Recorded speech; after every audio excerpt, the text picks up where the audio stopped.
Hi friends, আজকে আমরা বানাবো কুলের আচার।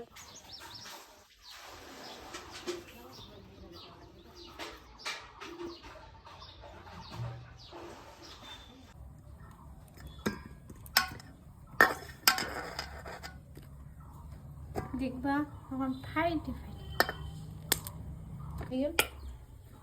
গুড় লাগবে। এবার বাস দেখতে পাচ্ছেন এইভাবে গুড়গুলোকে ফাটাতে হবে। ফাটালে ভিতরে বীজটা বেরিয়ে আসবে। বীজটা বেরিয়ে আসবে কি মশলা ঢুকবে, তাহলে ভালো করে মশলাটা ঢুকবে, তারপর খাইতেও স্বাদ হবে না, টেস্টটা ভালো হবে। কড়াই এই যে সরষের তেল একটু দিলাম, পাঁচফোড়ন দিতে লাগবে। বাপ দেখতে পাচ্ছেন কি হারে তেলটা ফুটতেছে। শুকনো তেলের মধ্যে গুড়, হলুদ এক ফোঁটা দিয়ে দিলাম, তারপর লবণ হাফ চামচ,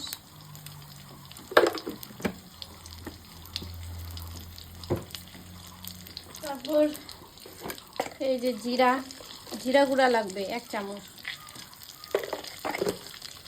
তারপর হচ্ছে শুকনা লঙ্কার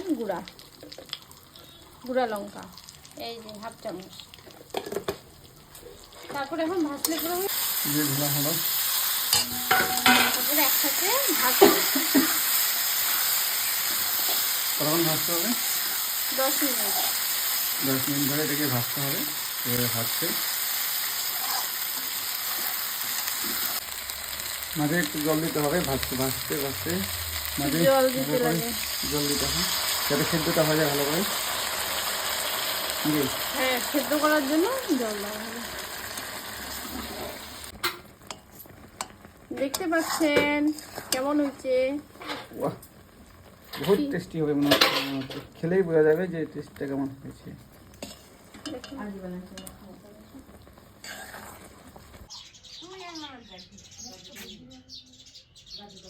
আচ্ছা আচ্ছা।